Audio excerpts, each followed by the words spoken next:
27వ కీర్తన 3-4 వచనాలు చదువుదాం. నేటి కొరకు ఏర్పాటు చేయబడిన వాక్య భాగం పరిశుద్ధమైన దేవుని గ్రంథంలో 127వ కీర్తన 3-4 వచనాలు చదువుకుందామండి. కుమారులు యెహోవా అనుగ్రహించు స్వాస్థ్యము గర్భఫలము ఆయన ఇచ్చు బహుమానమే యవన కాలమందు పుట్టిన కుమారులు బలవంతుని చేతిలోని బాణంలో వంచువారు. దేవుడి యొక్క చిన్న వాక్యం దీవించును గాక. మరి ఈ యొక్క సాయంకాల సమయంలో మరొకసారి దేవుని నామాన్ని బట్టి వందనాలు తెలియజేస్తూ ఇచ్చే అవకాశం మాకు అనుగ్రహించిన దేవునికి, అదేవిధంగా పీడించిన కుటుంబాన్ని బట్టి దేవుని వందనాలు, మిగతా వారందరిని బట్టి వందనాలు తెలియజేస్తూ ఒక మాట ఏముందంటే, కుమారులు యెహోవా అనుగ్రహించు స్వాస్థ్యము అని ఉంది. స్వాస్థ్య భాగము అంటే హక్కు అని అర్థం. ఇంకొక మాట ఏముందంటే, యవ్వన కాలమందు పుట్టిన కుమారులు బలవంతుని చేతిలోని బాణములు వంచేవారు.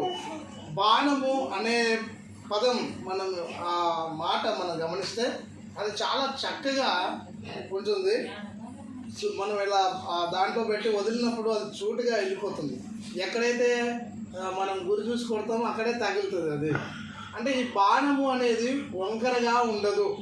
ఆ బాణం పుల్ల ఏదైతే ఉందో అది అనగా మన పిల్లల్ని దైవ మార్గములో మనము చక్కగా పెంచడానికి ప్రయత్నం చేయాలి చిన్నపిల్లల్ని. అంత మాత్రమే కాదు, కానీ ఈ బహుమానము అనే పదం కూడా మనం చూడవచ్చు ఇక్కడ. బహుమానం అంటే గిఫ్ట్.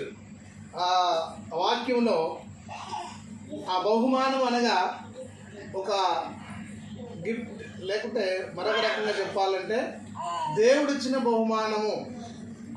పిల్లలు వారిని చక్కగా భద్రంగా మనము పెంచాలి.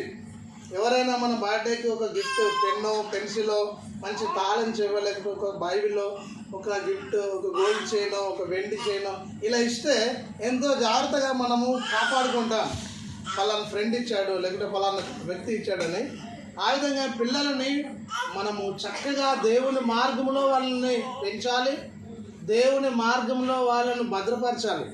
అనగా అనగా పేరెంట్స్ అయిన వారు, తల్లిదండ్రులైన వారు పిల్లలకు మంచి విషయాలను నేర్పిస్తూ, వాళ్ళు నేర్చుకునే విషయాలు లోకం తొందరగా నేర్చుకుంటారు, కానీ వాక్యం తొందరగా నేర్చుకోరు.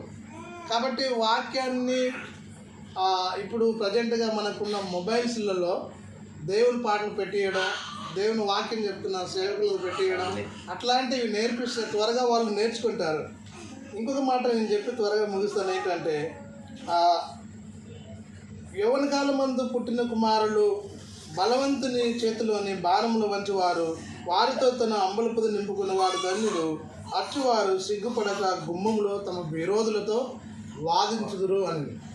తండ్రికి తల్లికి కుమారులు ఒక ఆనందకరమైనటువంటి కుమారులు. సామెతల గ్రంథంలో తల్లిదండ్రుల విషయం, పిల్లల విషయం చాలా చక్కగా రాస్తాడు. 22:6 వచనంలో, బాలుడు నడవలసిన త్రోవ నేర్పము, పెద్దవాడైన తర్వాత తొలగిపోడు అనే వాక్యం ఉంది.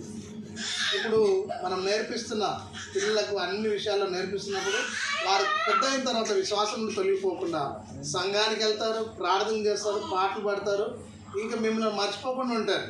ఈ వాక్యము తల్లిదండ్రులు గౌరవపరచాలి, వాళ్ళని పోషించాలి, వాళ్ళని చూసుకోవాలని వాక్యం చిన్న ఉన్నప్పుడు వింటారు. కాబట్టి పెద్ద అయిన తర్వాత వారు తల్లిదండ్రులను గౌరవిస్తారు.